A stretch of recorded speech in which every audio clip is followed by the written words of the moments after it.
På torsdagskvällen samlades alla gäster och värdar i yrkesskolan och det blev många kära återseenden och också nya kontakter knöts.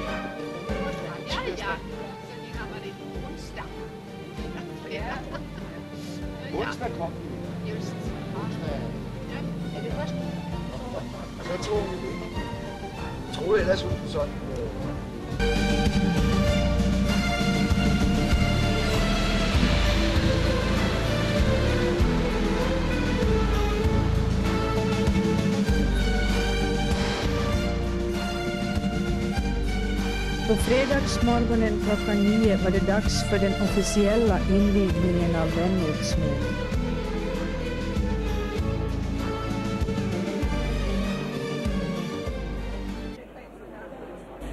Vi överlämnar först tronen på Astrid, skolans.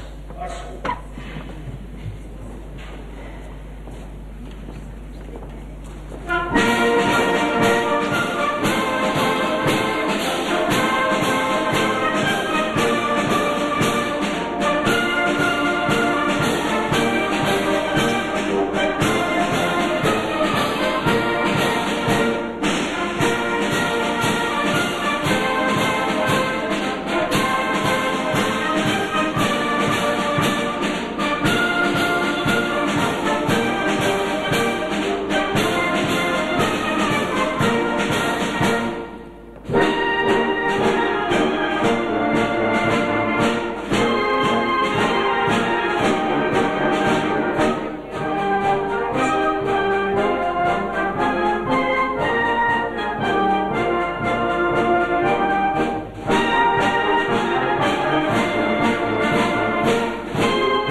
Jag kommer nu att överlämna ordet till stadsfullmäktiges ordförande i Jakobstad, riksdagsman Nyby.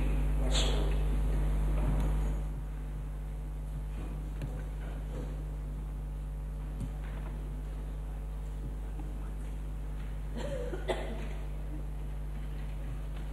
Nordister, vänner, värdkommunens hälsning är alla öppningshögtidligheters farligaste programpunkt.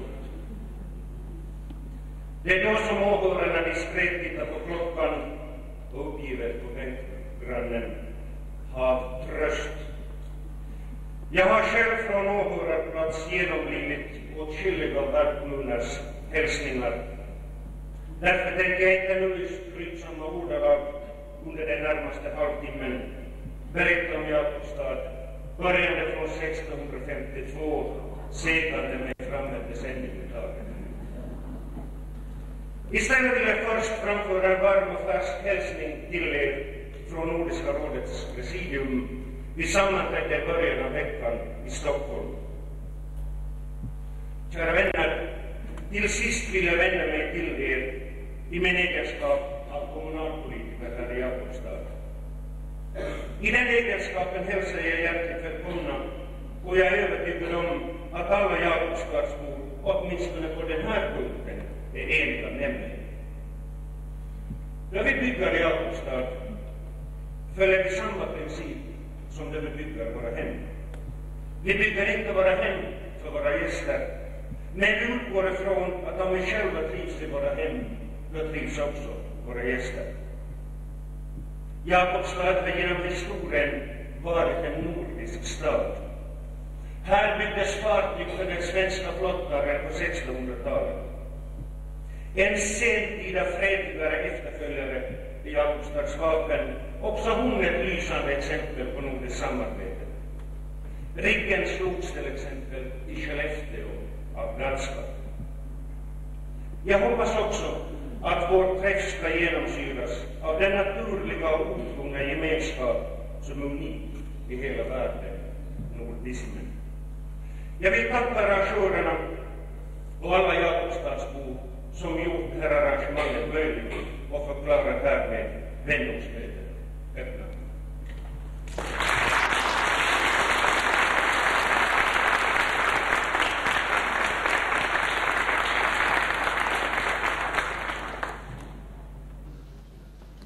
Efter värdkommunen var det vänorternas tur att framföra sina hälsningar.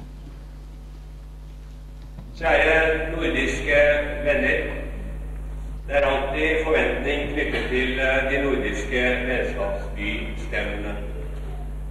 Mange av oss har på denne måten fått en lang rekke venner i de øvrige nordiske land. Vennskap som varer og som styrker den nordiske kulturelle samfølelsen. I tillegg har vi kunnet utveksle erfaringer på mange forskjellige viktige områder i lokalsamfunnet vårt. Våre samfunn er nok så like, men likevel er de forskjellige som gjør at de kan plukke opp gode løsninger. Og ofte kan det være nyttig å ta de med seg hjem til sine egne planlegginger. Ikke minst dette med erfaringsutveksling og en nyttig dialog er med på å styrke innholdet i nordiske stemmer. Derfor vil jeg på vegne av den norske delegasjonen få uttrykke stor glede over det faglige sterke program som Jakobstad har satt sammen denne gangen. Verden blir mindre, heter det jo. Og det gjelder også Norden. Internett er en av de bidragsytere til det. På onsdag ettermiddag gikk vi inn på internett i Askers rådhus og fant fram Jakobstads tidning. Vi fikk dagens forside opp på skjermen og kunne blant annet lese om mulige nye lokaler for biblioteket her. Moderne data og telekommunikasjon skaper interessante perspektiver. Likevel tror jeg vi aldri skal glemme hvor viktig det er å komme sammen. En skjerm kan ikke alltid erstatte en dialog over bordet med et levende menneske. Dessuten kunne vi på internett lese at avisen i 1998 er 100 år. Det er det samme året Asker blir endestasjon til en moderne jernbane for Norges nye hovedflyplass på Gardermoen. Og da har vi noe å feire, både Jakobstad og Asker. Og det er en feiring vi kan lære å gjøre hos oss. For i 1998 er Nordensstevnet nettopp i Asker. Men ennå er det for tidlig å ønske velkommen til Asker. Først skal vi gjennom hyggelige og interessante dager her i Jakobstad. Med den gode nordiske ånden som hersker, er jeg ikke i tvil at det vil bli et meget vellykket stevne.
repræsentanter for Birkerød Kommune, Foreningen Norden, pressen og vores stadsmusikant, så vil jeg gerne rette en varm tak til alle i Jakobstad, og dermed en tak til invitationen til at gæste Finland her ved venskabsbystævnet.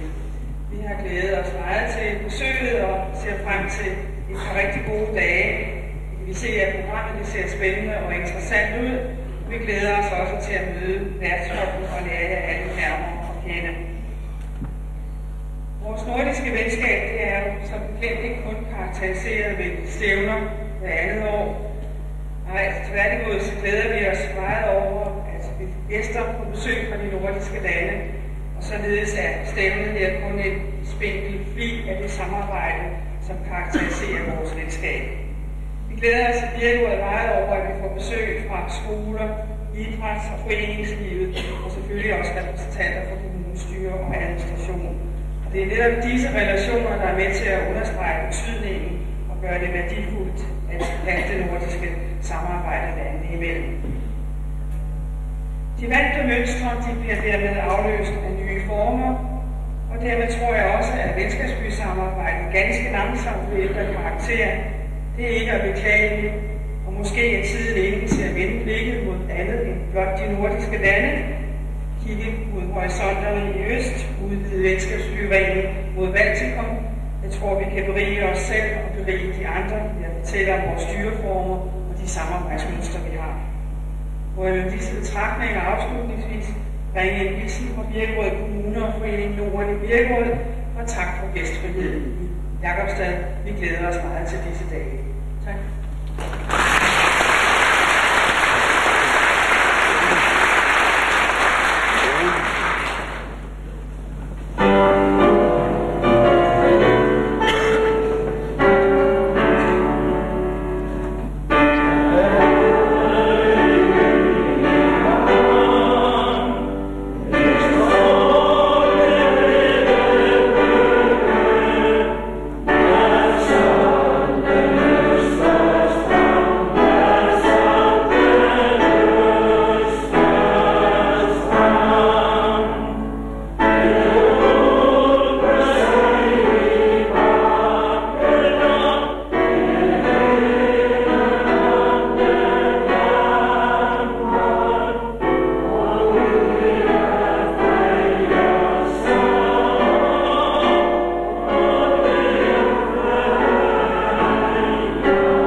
Stadsfullmäktiges ordförande, ärade deltagare.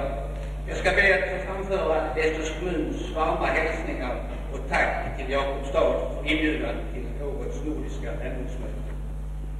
På vår resa hit upp från Eslöv i Skåne till Jakobstad så stannade vi till i Stockholm för ett besök på Föreningen Nordens nyutvecklade informationscentrum.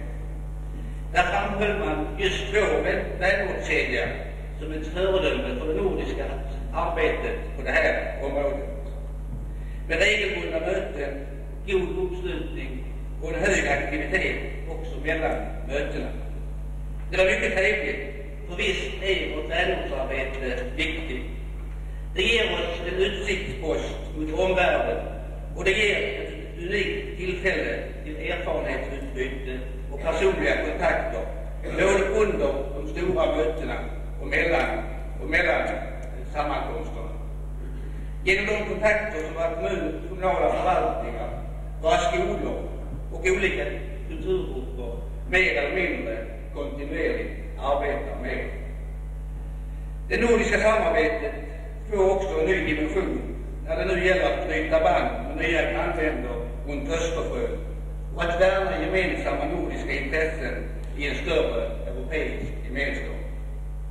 Vi från Eslöv ser fram emot ett par intressanta dagar här i Jakobstad med tillfälle till både meningsutbyte och umgänge.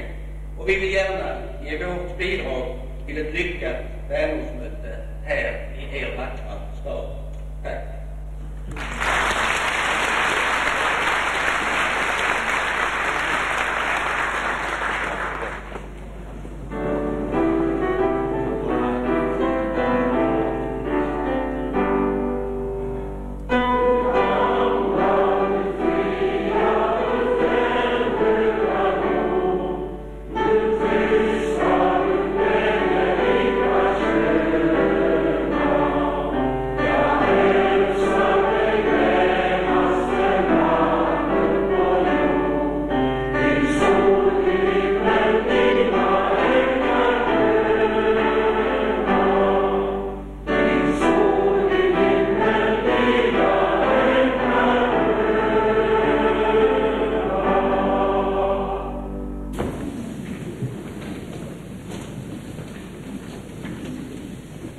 Kära nordiska vänner, det är ingen tvivel om att samarbetet mellan de nordiska landen är också betydligt i de senare år.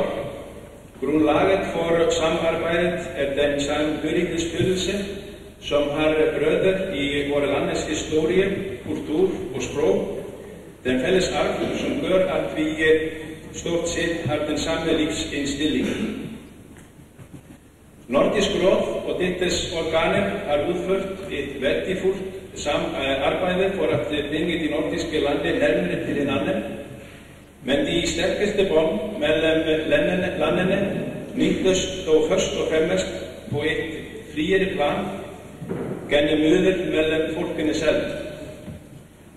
Bland de organisationer som virkar för nordiskt samarbete intar Nordenforeningarna en särställning i det är deras uttryckliga mål att utveckla förbindelsen mellan broderfolken. Föranledningen av Nordenforeningarna har en lång räcka kommuner slutit vänskapspakter med kommuner i de andra nordiska landen. Och samarbetet mellan vänskapsbyarnas och fällesmöten, sådan som det nu hålles här i Jakobstad, har haft brinande i att vi har lärt en annan medre att känna. Jag tvivlar på att någon annan faktor i det nordiska samarbetet har större värde än vänskapsbyförbindelserna, och det är då också en kenskärning att nära personliga bekantskaper är den bästa grobund för samhörighet och välvilja mellan länderna.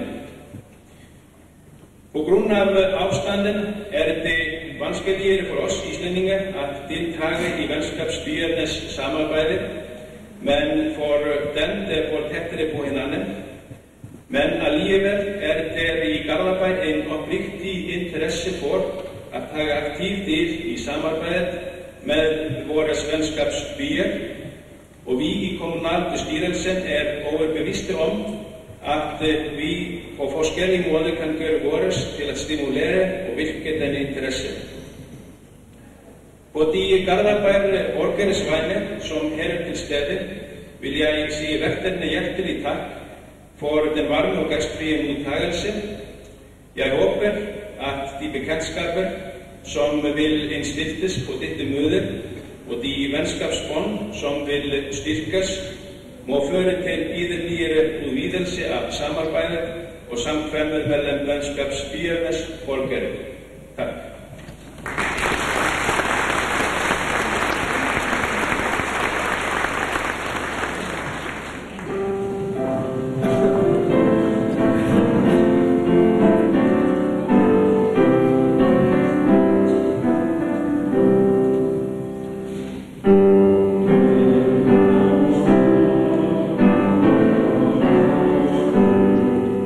Yeah.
Kära nordiska vänner, jag är så glad över att få stå här idag och säga riktigt hjärtinnerligt välkommen till er allihop. Det är ju ett känt faktum att vår vänortsring har ett mycket mångsidigt och livligt utbyte. Och det är ett samarbete som också sker utom de här regelbundna vänortsmötena. Skolorna har gemensamma projekt. Det är inom idrotten och kulturen som mycket sker. Men jag tror att för många av oss som är aktiva inom Nordenföreningen är kanske de här stora vänortsmötena de här viktiga. Därför att det är då som vi träffas personligt.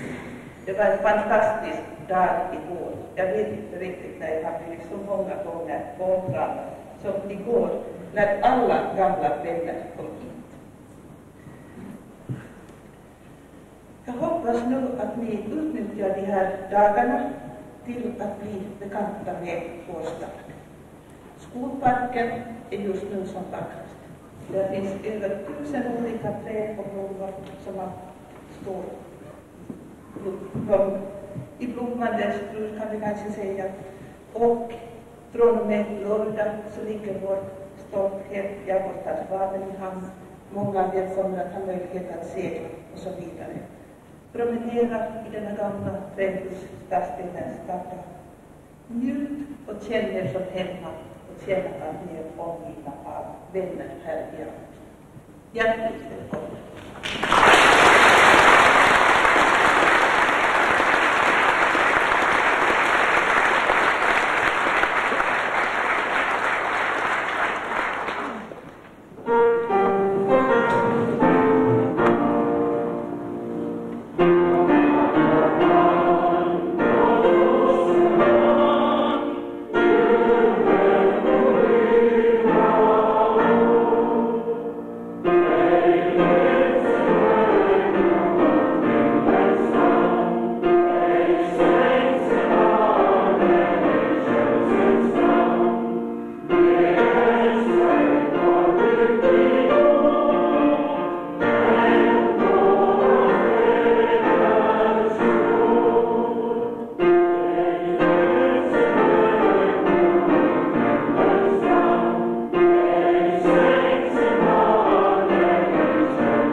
Norden-EU-samarbete fortsättning. Det är för oss en speciell glädje idag att hälsa Astrid Thors välkommen. Hon har erfarenhet på statligt plan av de här frågorna. Hon känner till de kommunala problemen från sin tidigare arbetskarriär.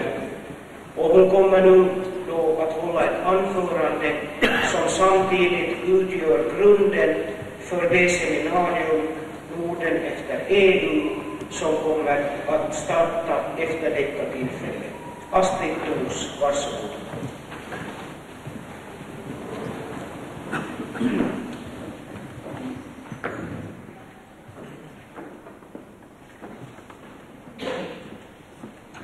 Kära nordiska vänner, mina damer och herrar. Den nordiska rösten hörs starkare i världen när 3 av länderna är med i den Europeiska unionen. Ungefär så här uttryckte sig statsminister Gro Harlem Brundtland vid Nordiska rådets så kallade temasession i mars i år. Som vanligt tänkte jag säga, ligger det mycket sanning i det statsministern sa. En statsminister som jag tror att alla vi nordiska kvinnor ser upp till. Och hon baserar sitt yttrande på de första medlemsårets erfarenheter. Och jag kan till exempel peka på att så här var fallet när de nordiska länderna... Efter invigningen var det genast dags för seminarierna. På annat land. Och här är det, kanske måste vara aktsamma för det.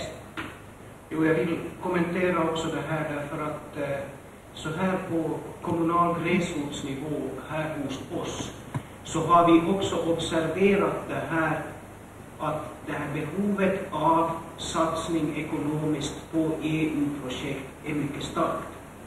Och det betyder att under detta år har vår kommun fått motta ett 10-tal ansökningar om ekonomiskt stöd för olika projekt inom EU-ramen. Och det här tror jag är en viktig sak för kommunerna att fundera på. Jag personligen anser inte att det nordiska samarbetet får äventyras i förhållande till de här projekten.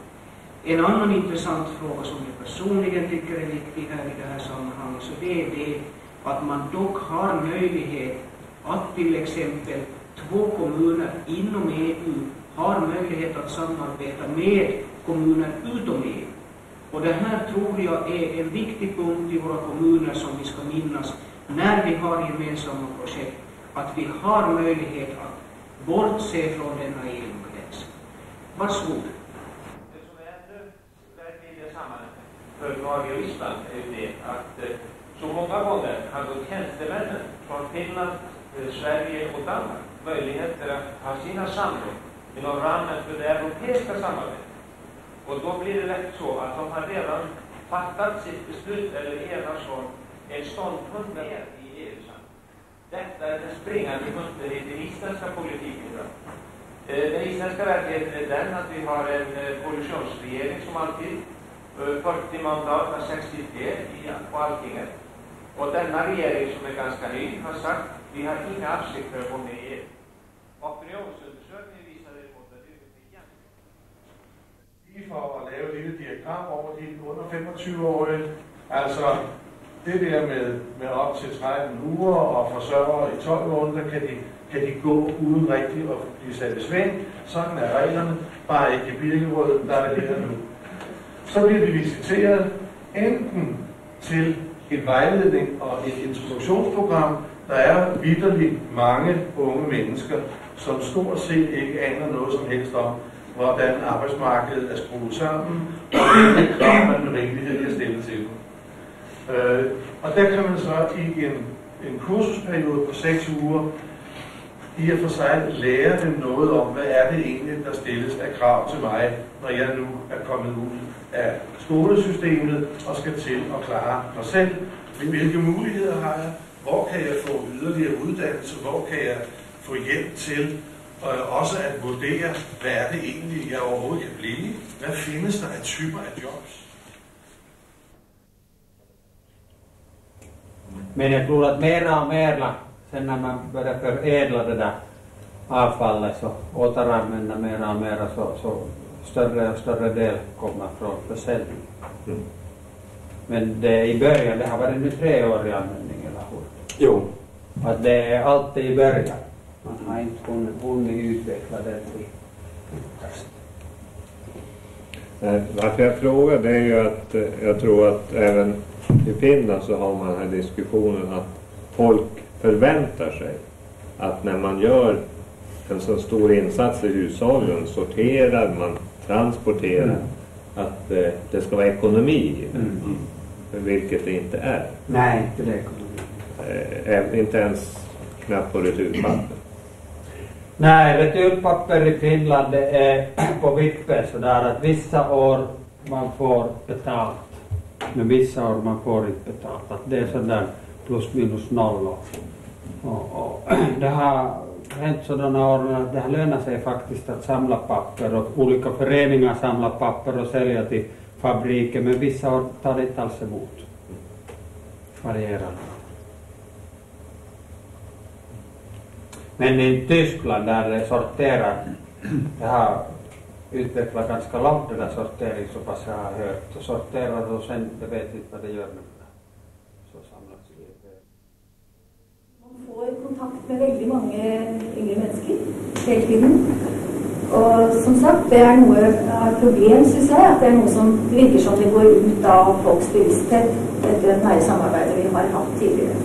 Och så av den grund så har vi diskuterat väldigt mycket hos oss hvordan vi kunne konkretisere dette samarbeidet og gjøre det synlig også i bibliotekene.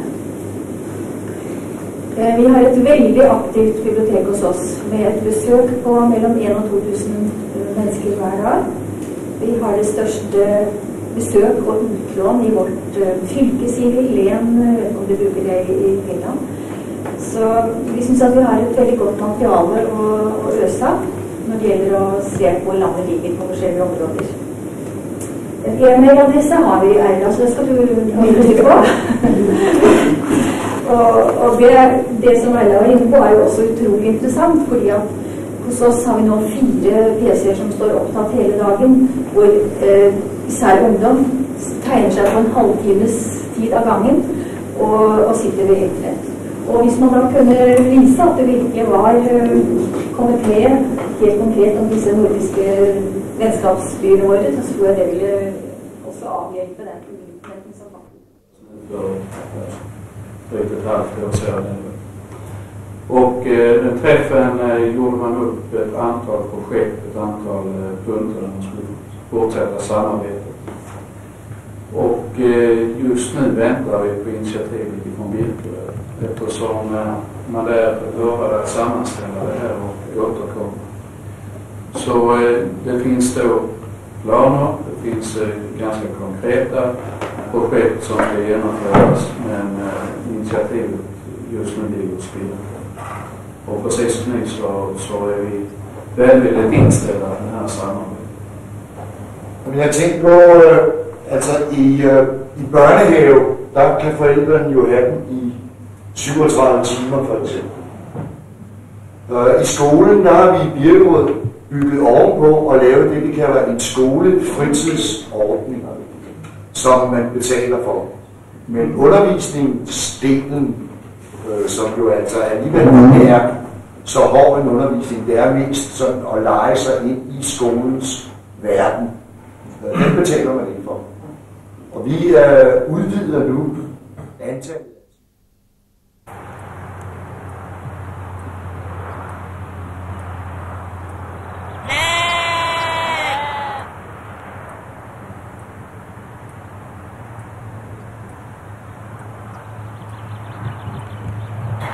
Vad är det?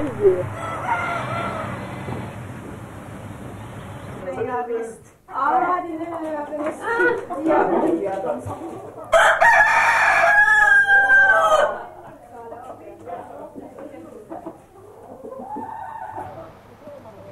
Några hann med en snabbt ut i Lövögården efter lunchen. Lövögården är en gård där mentalt handikappade personer får arbeta med jord- och skogsbruk och där de också får bo. Nej, men jag jobbar på dagen så boende är skilt så att det är 4 personal som diskuterar. Det är Astrid. Det är Astrid.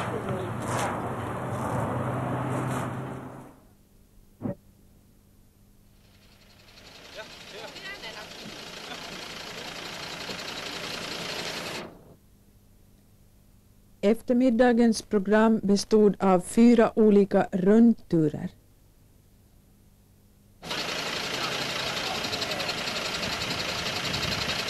Närheten till havet, den bygger på tvåspråkigheten som är berikande och den rika byggnadskulturen som vi har i staden.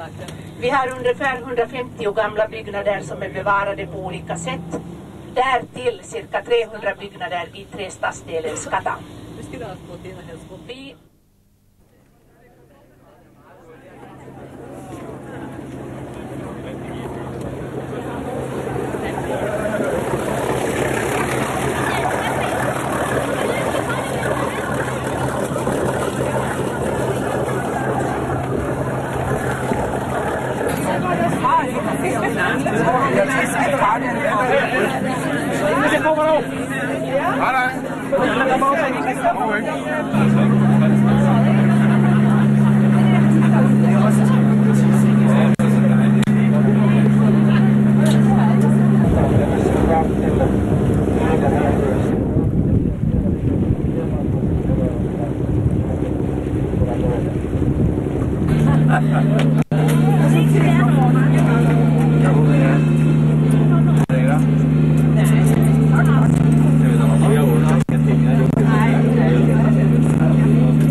turen gick ut till Mäskär, som har varit den plats där lotsarna har hållit till tidigare. Nu har de förflyttats och holmen är nu mest ett härligt sommarparadis för familjer från trakten. Jag ska bo. Får du alla med nu?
Ja, nu går jag ju på det. Det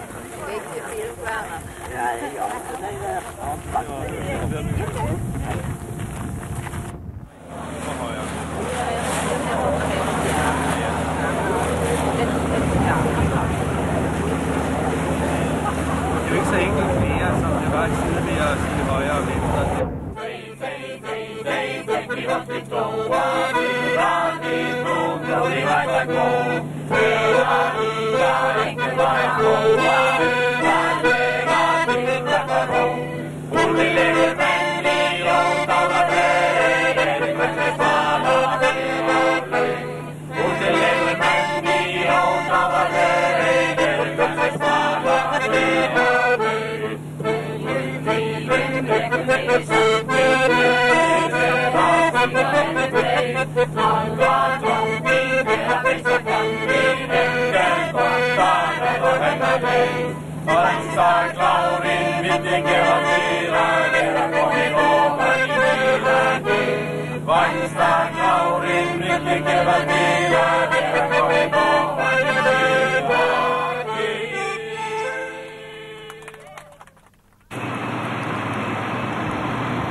UPM Kymmene är en av Finlands största cellulosafabriker. Det är också den största arbetsgivaren i Jakobstad med omnejd.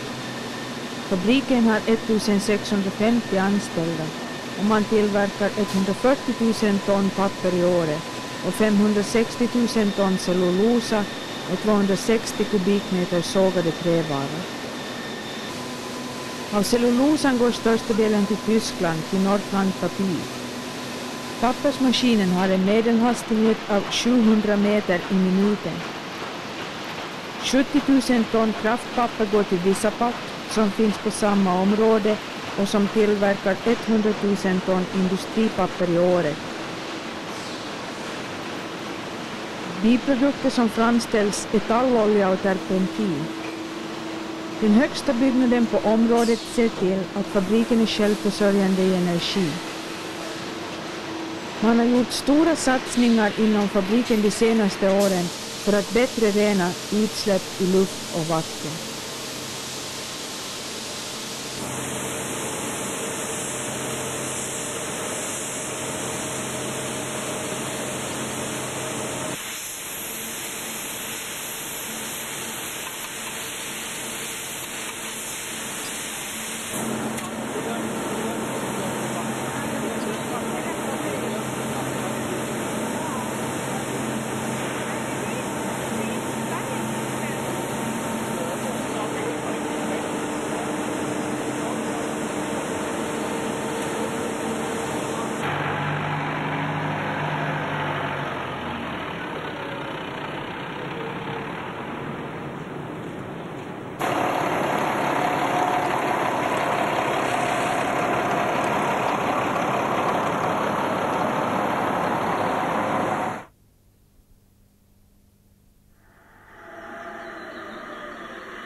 och i dessa mojeder dolgåsen, nätter och tjater och så vidare.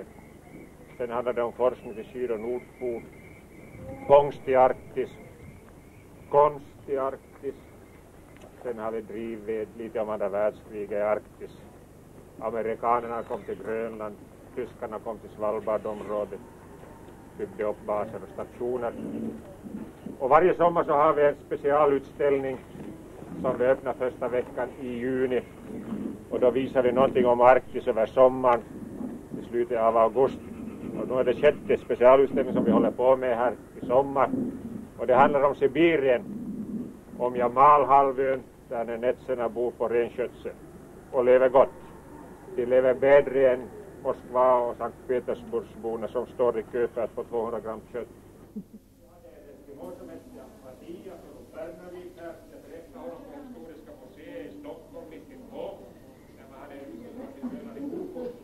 Nanook är ett arktiskt museum som finns ute vid Fäboda. Nanook är ett verk av Pentti Kronqvist och hans medarbetare. Pentti Kronqvist, som guidade gästerna på museet, har själv skidat över Grönland och besökt arktiska områden vid ett flertal tillfällen och har blivit fängslad av dessa trakter och folket som lever där. Själva museet är byggt enligt modell av världens nordligaste belägna hus. På museet finns en stor samling föremål från arktiska områden och även föremål som kända polarforskare haft med sig under sina färder i arktiska områden.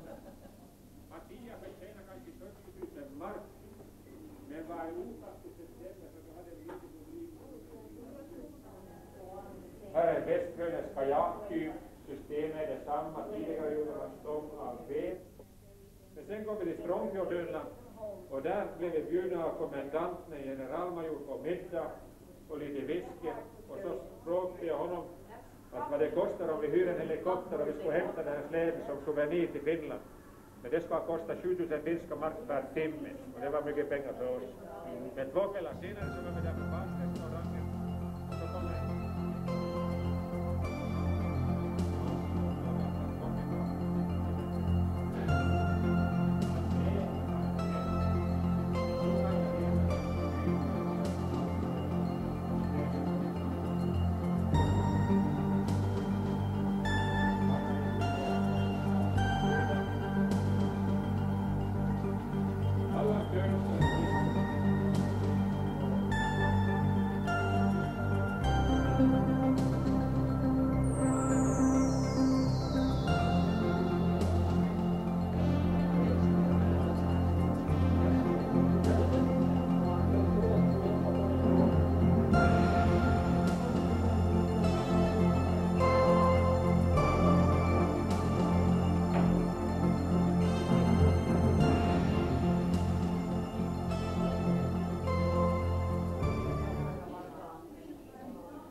Den litterära rundturen presenterades av Jakobstads författaren Vava Styrmer. Att vi skulle presentera stan utifrån några skönlitterära texter skrivna av författare härifrån orten. Och de texterna finns sen också i det här kompendiet som ni får med er efter den här turen.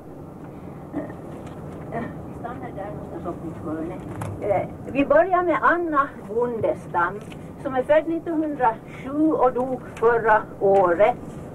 Hon gick i skola här och blev student, men sen tillbringade hon sin yrkesverksamma liv i Helsingfors och flyttade sen tillbaka vid det där, när hon blev pensionerad. Och hon skrev en 10-tal romaner, en diktsamling, och hon gjorde forskningar i arbetarrörelsens historia, och på det blev hon också hedersdoktor. Om Jakobstad har hon skrivit en bok från 1700-talet, Panik i Rölleby, och hon har också skrivit om de här krigshändelserna 1918. Men det vad jag tänkte läsa för er här är en text från boken Vägen till staden. Det gäller sekelskifte och industrialiseringen i stan. Det är kvinnan Ida från Kallträsk som kommer vandrande in just den här södra infarten som vi då har åkt. Och då såg stan ut, de här byggnaderna ungefär på det här sättet som vi ser den framför oss här nu. Och det där, så här skriver Anna Bondestam om det där Ida och hennes barn som kom med kon och kärran och den unga Mia. Dödstysta vandrade in i stan. Framför dem låg en bred rak gata med hus på båda sidor som hade jämna rader av stora blanka fönster och såg tysta och teknäppta ut. De flesta var målade och ett par av sten och vita som snö. Inte en människa syntes till. Fortfarande dödstysta började de vandra gatan fram. I kärran satt Stina och tände på halsen och vände på huvudet åt alla håll. Bakom dem vaggade kon och efter kom kvinnan med lilla Johanna. Hon höll ett björkris i handen och gav då och då till arga utrop när kon inte ville hållas i raden utan vinglade mot rännstenarna. Allra sist och ett gott stycke bakom de andra traskade Sakris.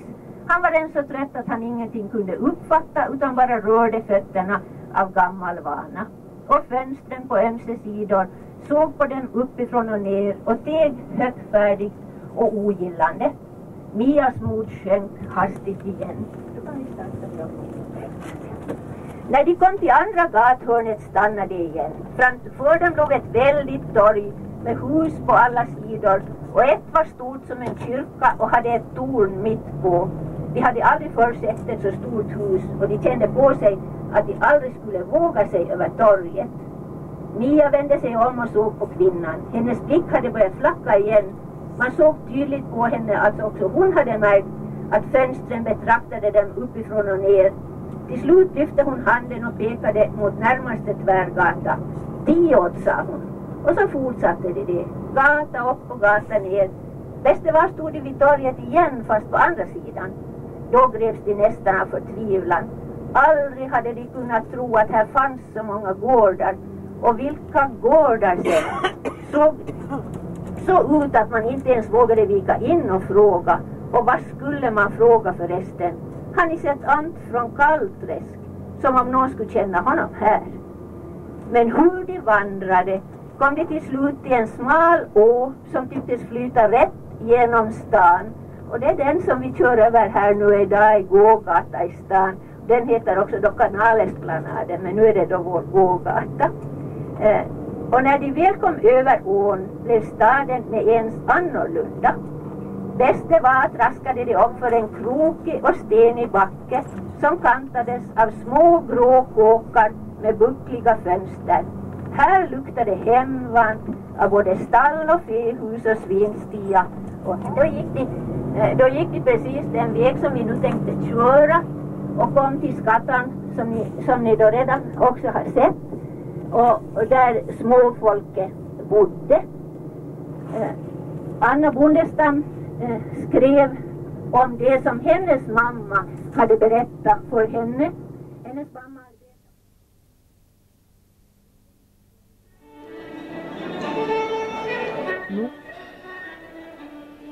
Nordens kväll inleddes med mat på yrkesskolan och underhållning av bland annat Västersundsby ungdomsfolkdansare.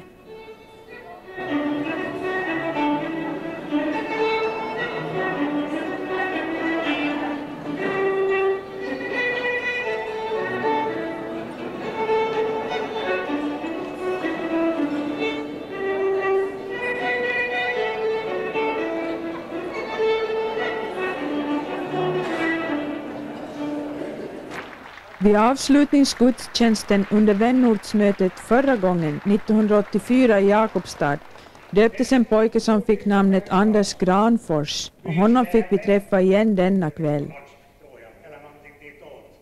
På anmälningsblanketten fick gästerna skriva om de hade speciella önskemål. Och Jörgen Mandelberg från Eslöv, han ville lära sig dansa finsk tango.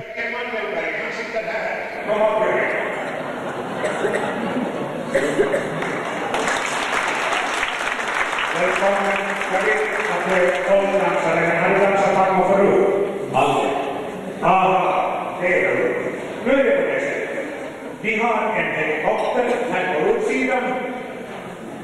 Hans lärarinna Marita som finns här, kom med. Och det är Marita som ska lära Jörgen dansa tango. Vi har en vecka till på sig med den här helikoptern, så åker det till Seinäjoki. Nej, sorry, det var inte en vecka, det var en dag. Ja, det var sant det. Vi åker med den här helikoptern till Seinäjoki. Där har vi en tangomarknad. Ett helt växelstur så går det tango-kung, tango-drottning och de dansar tango på gator och torg, inne i hus och ute och var som helst. Och där är den där vanliga finska tangohistorien där var man får visa sitt. Sedan fortsatte kvällen ute vid Fäboda. En del åkte med buss direkt till kaffestugan och andra promenerade genom sammetsskogen.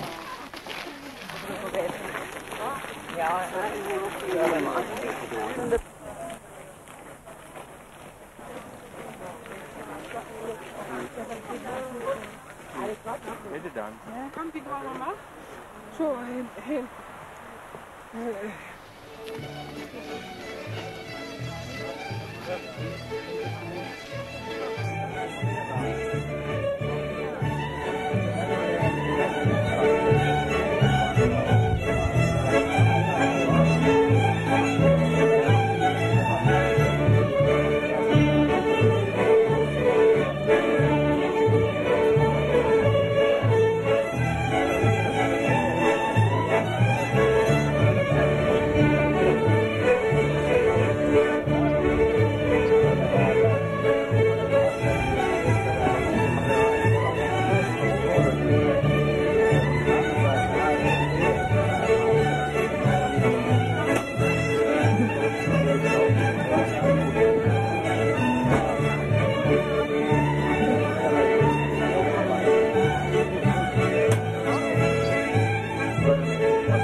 Vid kaffestugan väntade mat och dryck, musik och dans.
Kvällen vid Fäboda fortsatte tills solen gick ner i havet.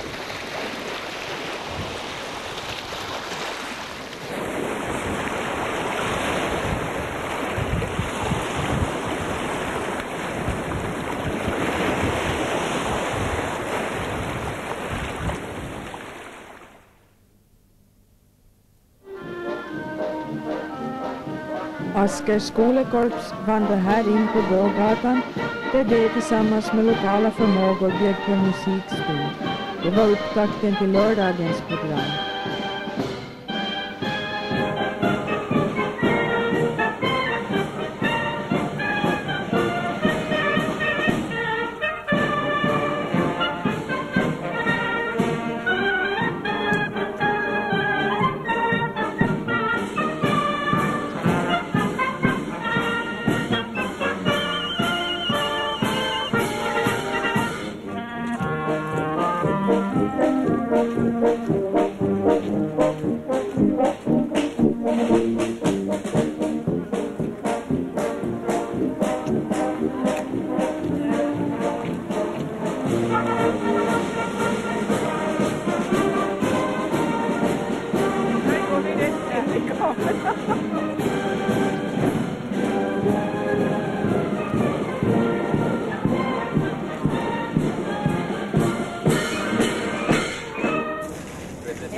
Dagens program fortsätter förutom här på Gågatan med lite musikstund och övrigt program förstås. Så finns det i skolparken på eftermiddagen på olika smakriktningar och ikväll finns det möjlighet att delta i de kyrkliga tillfällen som arrangeras, midnattskonsert och så vidare. Varsågod gott folk, följ med programmet, delta om ni så önskar. Det är praktiskt taget allt är fritt.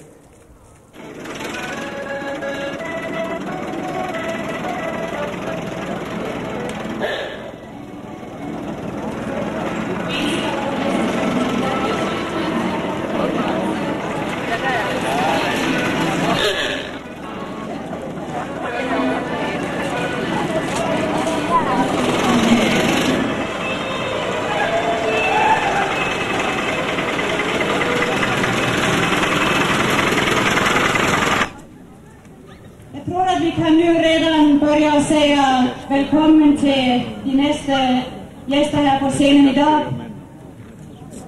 Ett något mer inhemskt inslag och jag tror att vi ska sjunga ganska mycket för oss på finska.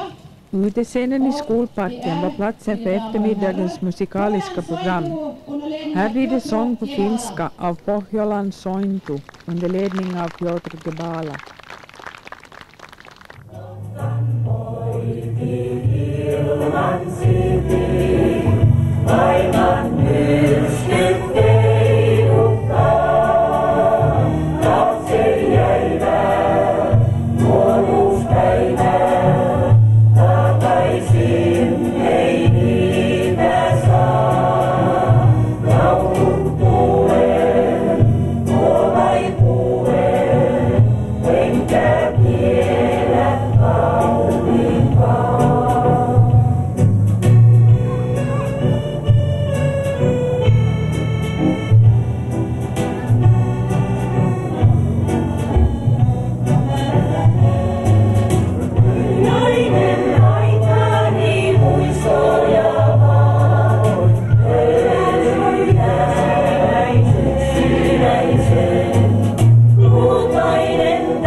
Och sen var det dags för Lelonika från Birkeröd att bjuda på ett av sina uppskattade framträdanden.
Staden Jakobstad stod värd för kvällens middag.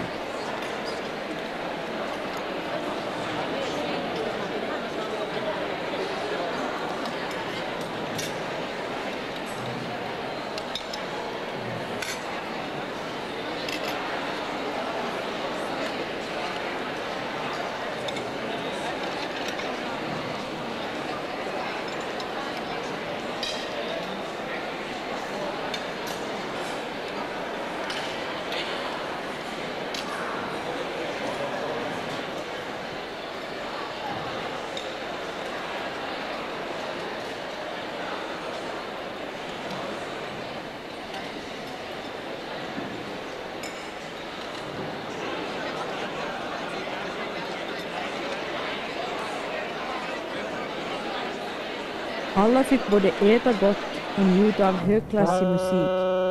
Här träffar vi igen ungdomsvärldsmästaren på dragspel, Lelonika.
Den isländska vänorten Gartabæ hade en stråkorkester med sig.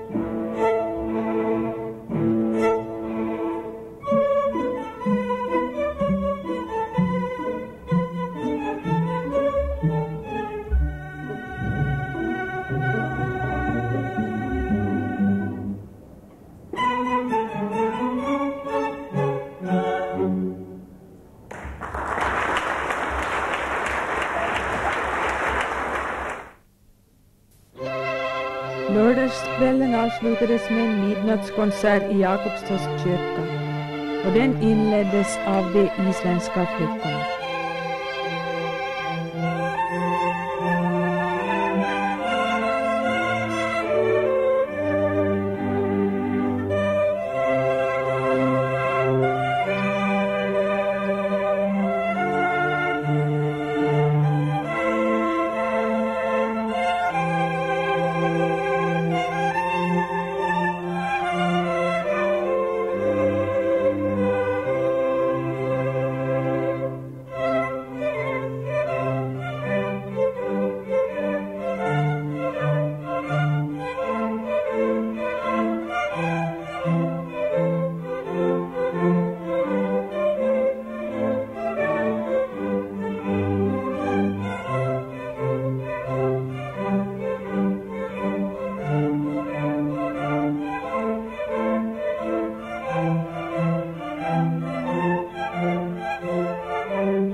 Konservatoriets lärare Miroslav Herbolski på piano, Bernhard Nylund på klarinett och Piotr Gebala på altviolin spelade Max Bruchs opus 83, nummer 5, Romanische Melodie.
Askers skolekorps spelar Morricones melodi.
Söndagen avslutades vänortsmötet med en Vi firar idag gudstjänst den i fjärde Pedersöre söndagen kyrka. efter trefaldighet. Vi samlas till gudstjänst kring temat rättfärdighet och barmhärtighet. Vi ska nu få lyssna till den gamla testamentliga texten för den här söndagen, som vi också ska stanna inför i vår predikan. Och vi får lyssna till den här texten på 4 nordiska språk. Varsågoda.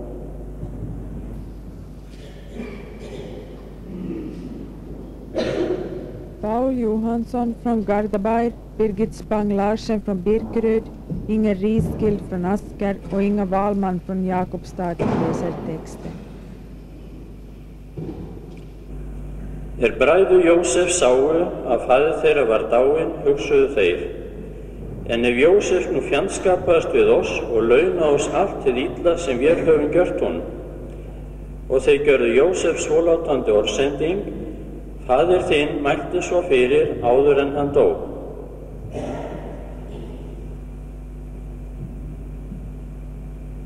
Tilgiv dog dine brødres brøde og synd, til de har gjort ondt imod dig. Så tilgiv nu din faders Guds tjenere deres brøde. Der græd Josef over deres ord til ham. Siden kom brødrene selv og kastet sig ned for ham. Her kommer vi og vil være dine tjenere, sa de. Da sa Josef til dem, vær ikke redde, er jeg i Guds sted? Dere tenkte å gjøre ondt mot meg, men Gud tenkte det til det gode. For han vil gjøre det som nå er hendt, og berge mange menneskeliv. Så vær ikke redde, jeg skal sørge for dere og barna deres. Slik trøstet han dem og snakket vennlig til dem.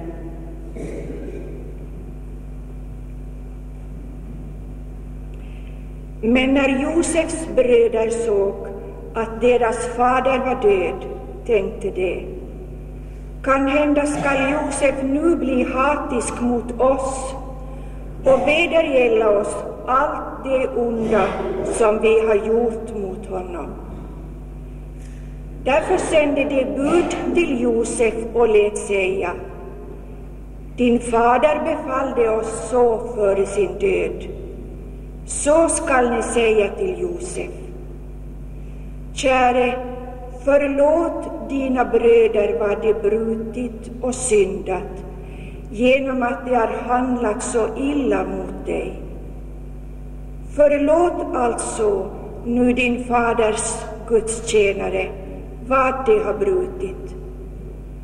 Och Josef grät när de lät säga detta till honom. Sedan kom också hans bröder själva och föll ned för honom och sade, se, vi vill vara tjänare åt dig. Men Josef sade till dem, frukta inte, håller ni då mig för Gud?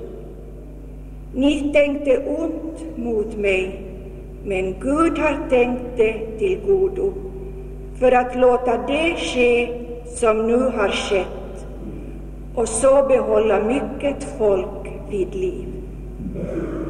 Frukta därför inte nu. Jag ska försörja er och era kvinnor och barn.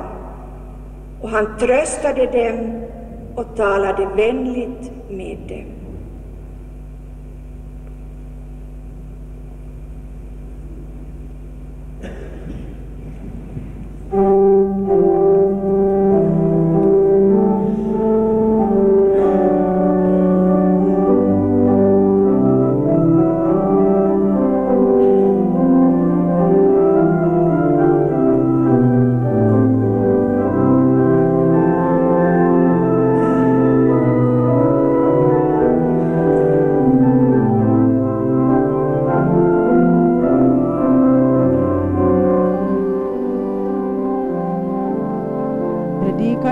Av kyrkoherden i Bedesöre församling, Kurt Cederberg.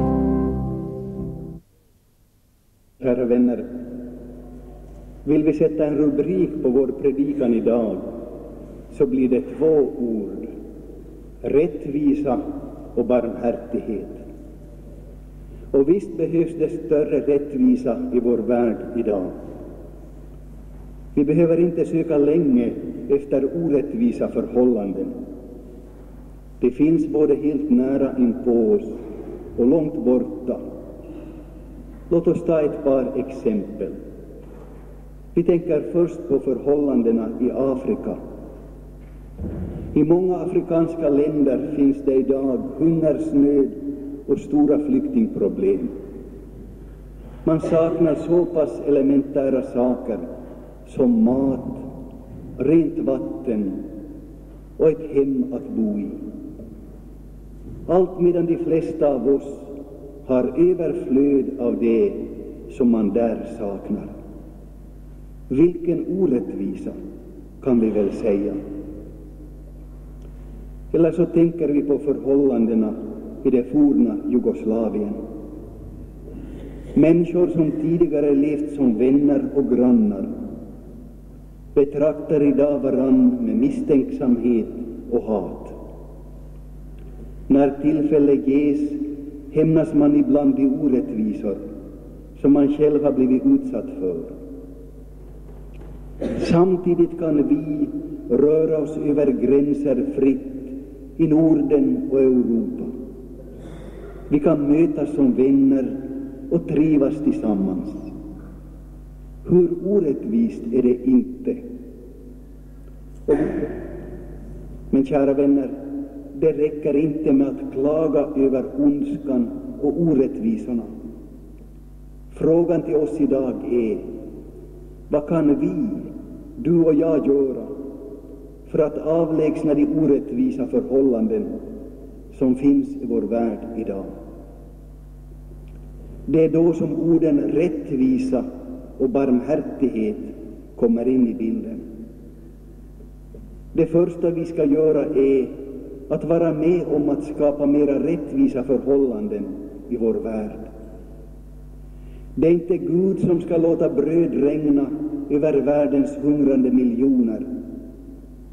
Nej, det är vi som lever i överflöd som måste se till att de som saknar det mest nödvändiga också får sin rättvisa del av jordens gemensamma men begränsade tillgångar. Detta kan ske på många olika sätt. Det kan ske genom att vi visar barmhärtighet när vi hjälper dem som just nu har det särskilt svårt. Men det kan också ske genom att hjälpa på längre sikt, så att de som idag har det svårt skulle kunna hjälpa sig själva.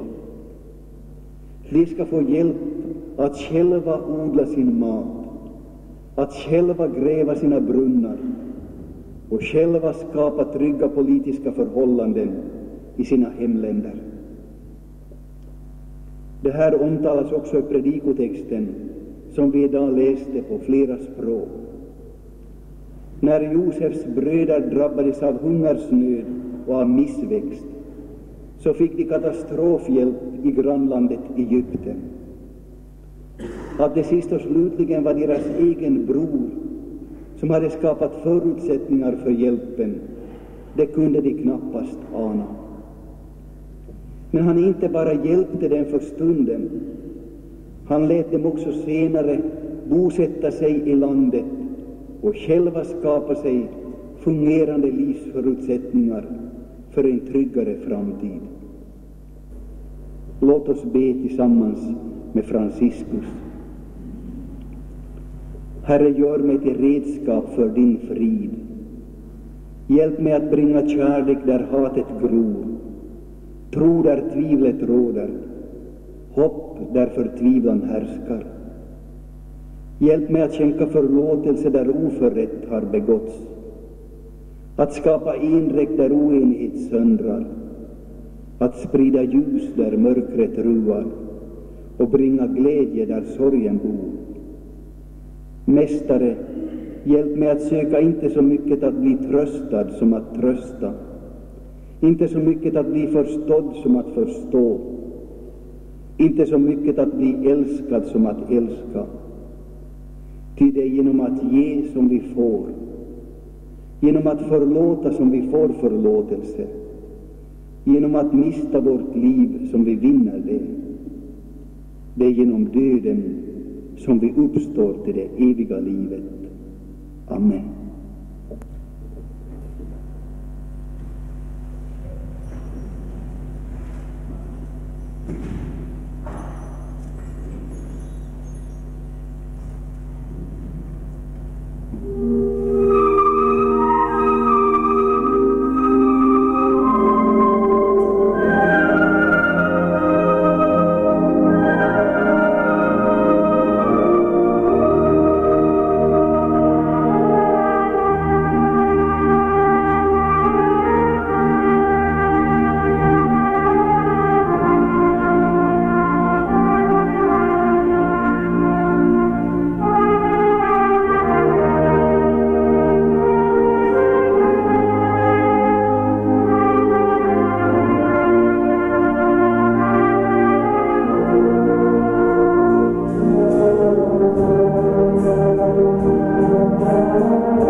Välkommen till Astrid i 1998.